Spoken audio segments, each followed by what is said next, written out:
The next filter we're going to look at, we actually looked at briefly, and that is the noise filters. Add noise is pretty straightforward, and it does what you would think it does. It adds noise. And you can choose to distribute the noise uniformly or using Gaussian blur. You can also make it monochromatic. And there's actually some really cool benefits to using noise in some cases. One scenario is that you'll notice that just by me applying a small amount of noise, say maybe, let's see if we can get it to maybe 1%. I can type in that amount, probably a little bit more, 2%. There we go. I want you to see what happens just by me applying a small amount of noise. This is before, and look at the artifacting that we have in this image and how it looks very choppy and blurry and all of that in this area of the image here. If I turn noise on, notice how all of that vanishes, or most of it vanishes. So you can actually use noise to remove a lot of artifacting in an image, and it works very effectively that way. Another similar and related way that you can use noise is in some cases certain photographs you have may, perhaps like the sky, or if you're applying a gradient blend, you can get banding that happens in the blends or in the sky, and just by adding a small amount of noise will actually remove the banding completely. So that's one way of using noise. You can also use it for effect as well. Similarly, in noise you also have despeckle, which actually helps. It's a type of blur that maintains sharpness, but it smooths out an image. So you notice it just, there's no controls.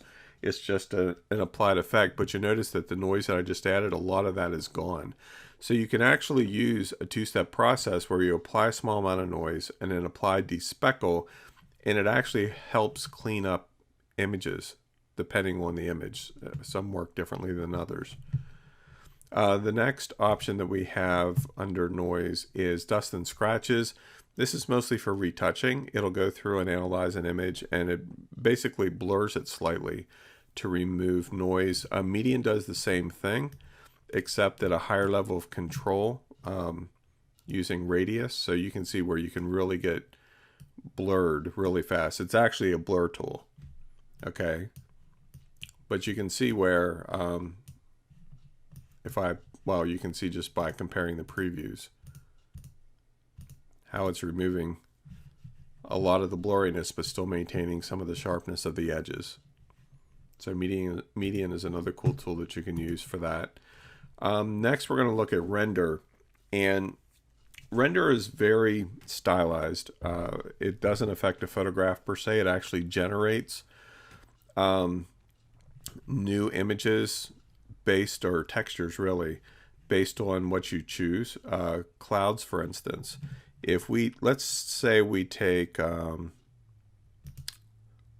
let's pick some colors here, like some browns, and click on the black here and choose maybe a lighter. Actually, let's add a little more diversity here.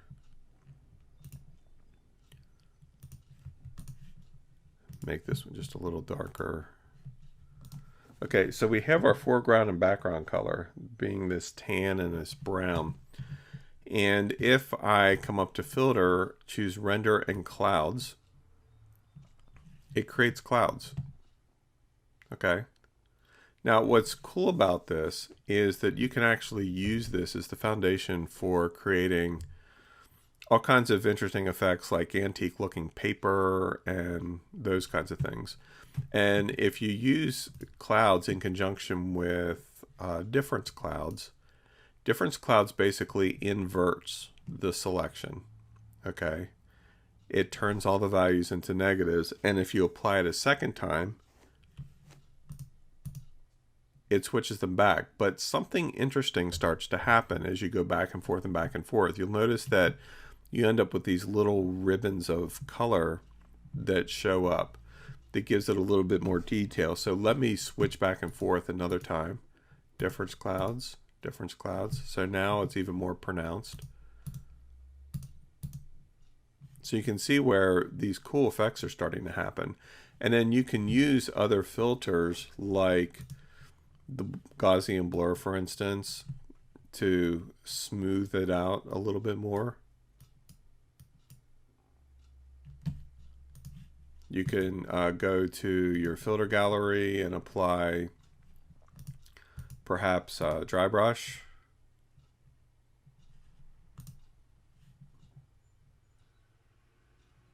Okay, and then if we were to reapply, say, difference clouds,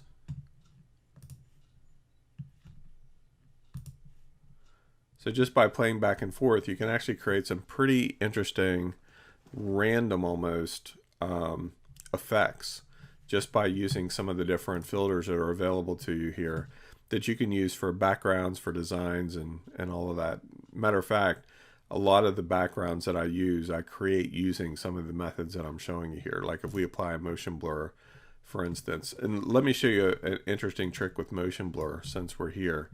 I'm going to take this filter or this image that we were creating and add noise to it. Well, maybe not that much. Something like that, and keep it monochromatic. And then filter, blur, motion blur. And I'm going to increase this 200%. And so now look what happens. We end up with what really appears somewhat like wood grain. Okay, and if we apply that a second time, it just smooths it out and emphasizes the effect. And then we can go back to some of our distort tools that we were looking at earlier, like zigzag, and turn down the effect just so that it's very subtle.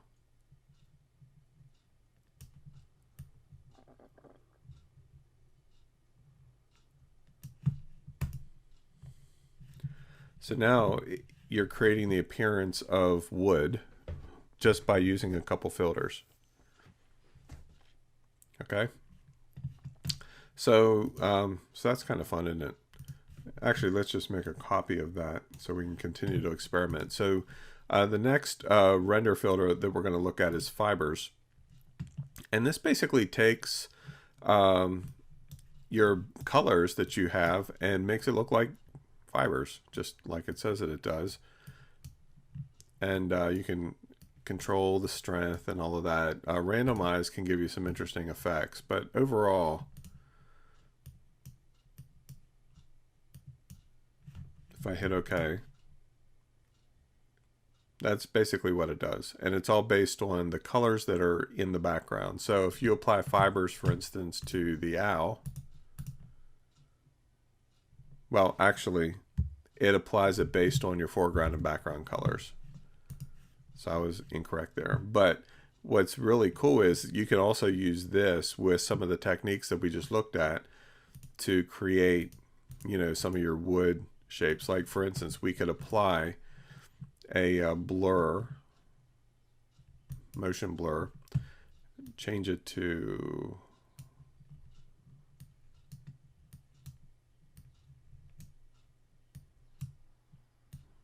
drop the distance down a bit, hit OK. And so now you can see the before and after. So again, another way of achieving some pretty cool results.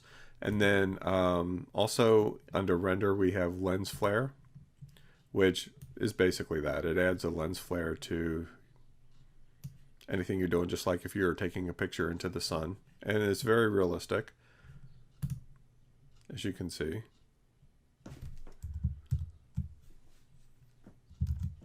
And last but not least, under render, we have lighting effects, which you can really do some cool stuff with based on the type of choice you make. Like we can choose a light point. You can affect color and brightness. We can colorize the light, say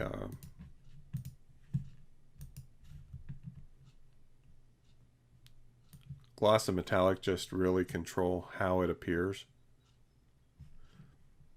We could change this to infinite, so it really brightens everything up. Spotlight.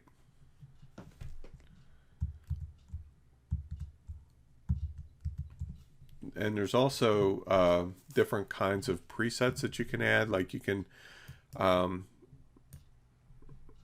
see here where you have say 5 lights down, and the lights are here, so you can actually adjust each light individually. Okay. So you can make one of the, like the one in the middle, you can colorize it to blue or red. And so it'll slightly adjust it. And so just by using the lighting, you can get a lot of extra effects as well. You can also adjust them as well.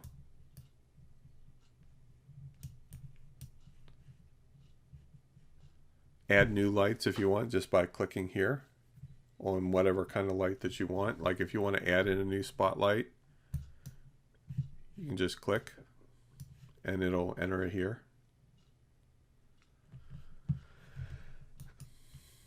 And if you decide, you know what, I don't really like what I want, you can reset everything.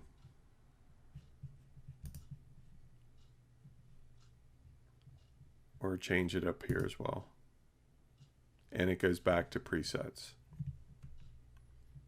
So again, it's kind of a specialty type of application, but there may be some cases where it would make sense for you to actually add a little bit of drama to something that you're working on just by using the lighting function.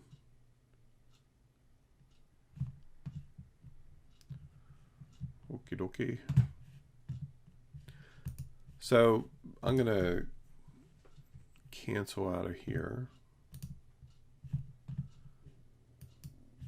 Okay. And back to our original. Now, the next thing that we have is Sharpen and Stylize. These are the two that are remaining. Sharpen, we don't need to spend a lot of time on just because it does what you think it's going to do. Its whole purpose is to sharpen an image. And so let's just blur our owl here just slightly, like we were talking about previously.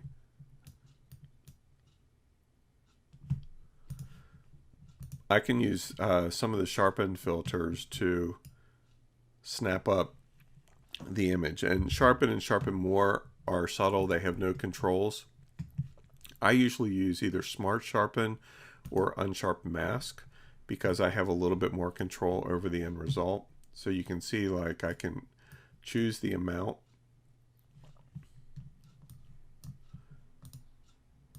And you'll notice the preview, if I turn the preview off, it actually is affecting the image.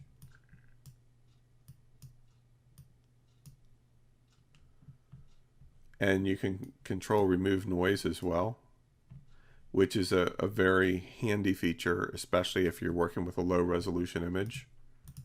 So there's before and there's after. So you can see that it's definitely improving the overall image and adding detail back into it. And if I hit OK, I want to remind you of where we started off before we applied the original Gaussian blur.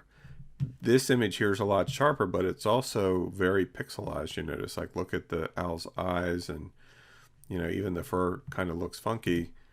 But look at the after effect. After we blurred it slightly and applied Smart Sharpen, it really improved the overall image by a lot.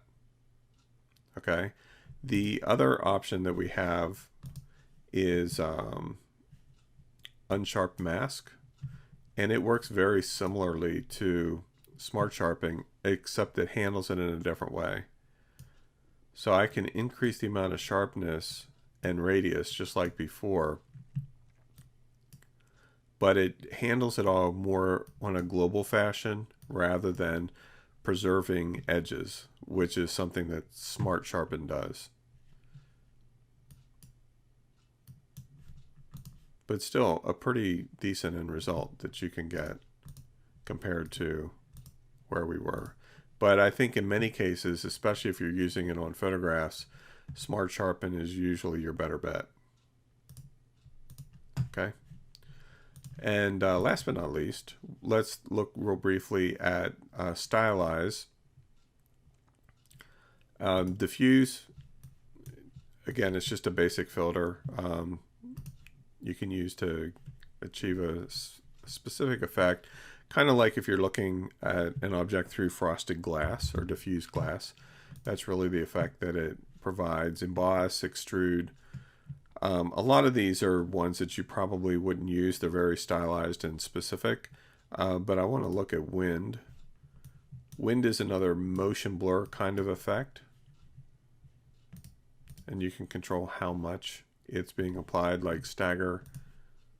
You know, it looks like the owl is being dematerialized or something, which is kind of cool with the motion blur that we looked at.